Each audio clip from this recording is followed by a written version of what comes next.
कश्मीर के ऊंचाई वाले इलाकों में मध्यम से भारी बर्फबारी हुई, जबकि मैदानी इलाकों में बारिश हुई। सुबह भी कई इलाकों में बर्फबारी जारी रही। अधिकारियों के मुताबिक गुलमर्ग, सोनमर्ग और पहलगाम में ताजा बर्फबारी हुई, जिससे पर्यटकों में खुशी देखी गई।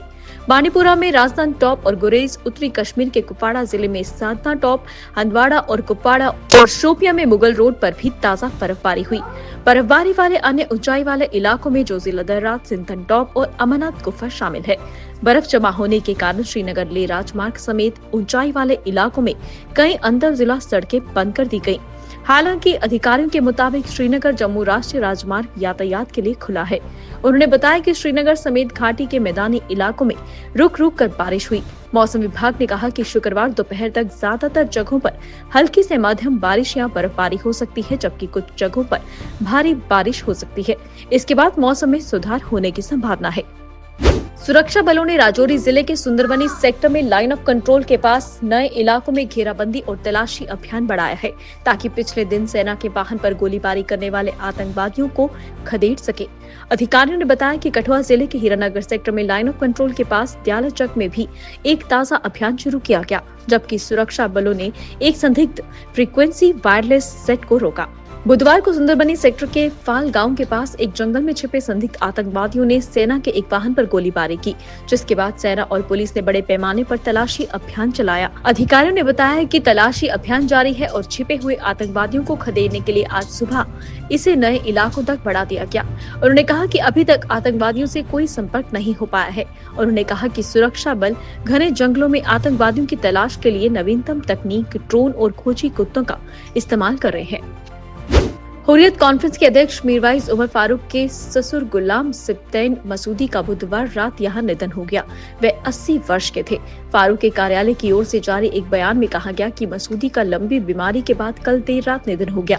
बयान में कहा गया, गहरे दुख और उदासी के साथ हम मीरवाइज उमर फारूक के ससुर डॉक्टर गुलाम सिब्तैन मसूदी के निधन की घोषणा करते हैं। मसूदी की जनाजे की नमाज मूल रूप से पुराने शहर की जामा मस्जिद में अदा करने की योजना थी, लेकिन मीरवाइज के कार्यालय ने कहा कि उन्हें इसकी अनुमति नहीं दी गई है।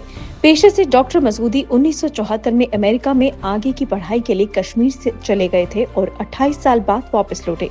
उन्हें पुलवामा जिले के खरेव में उनके पैतृक कब्रिस्तान में दफनाया जाएगा।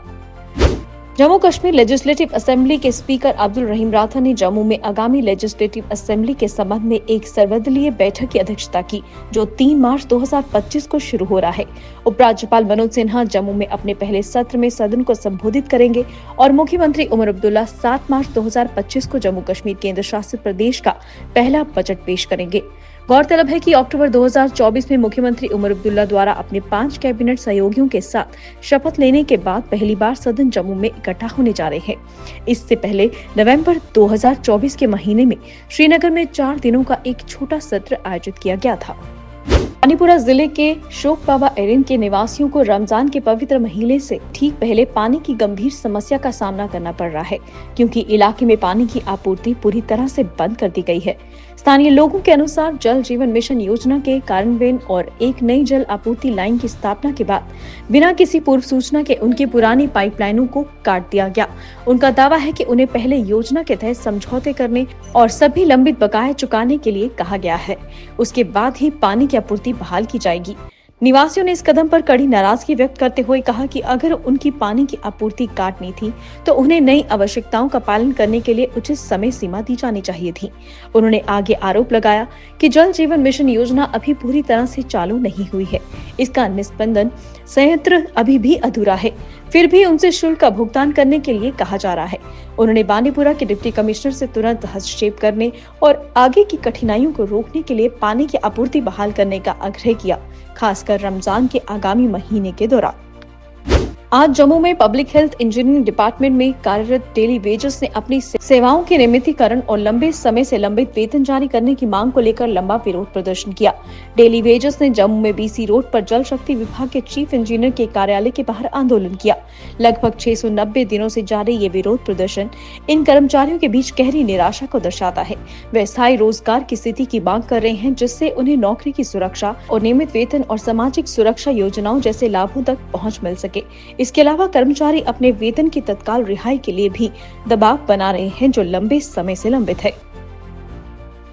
7 साल के अंतराल और लंबी कानूनी लड़ाई के बाद उच्च न्यायालय के निर्देश पर जम्मू में सैनिक कॉलोनी मैनेजमेंट कमेटी के चुनाव 3 मार्च 2025 को निर्धारित है। इस संबंध में जानकारी समिति के सदस्यों ने जम्मू के प्रेस क्लब में एक संवाददाता सम्मेलन के दौरान प्रदान की। तीनों सशस्त्र सेवाओं के सेवानिवृत्त कर्मियों के लिए लगभग 60 साल पहले स्थापित सैनिक कॉलोनी 2017 से निर्वाचित निकाय के बिना है। सदस्यों के अनुसार अंतिम चुनाव 2024 में हुए थे, लेकिन बाद में नए चुनाव कराने के प्रयास असफल रहे।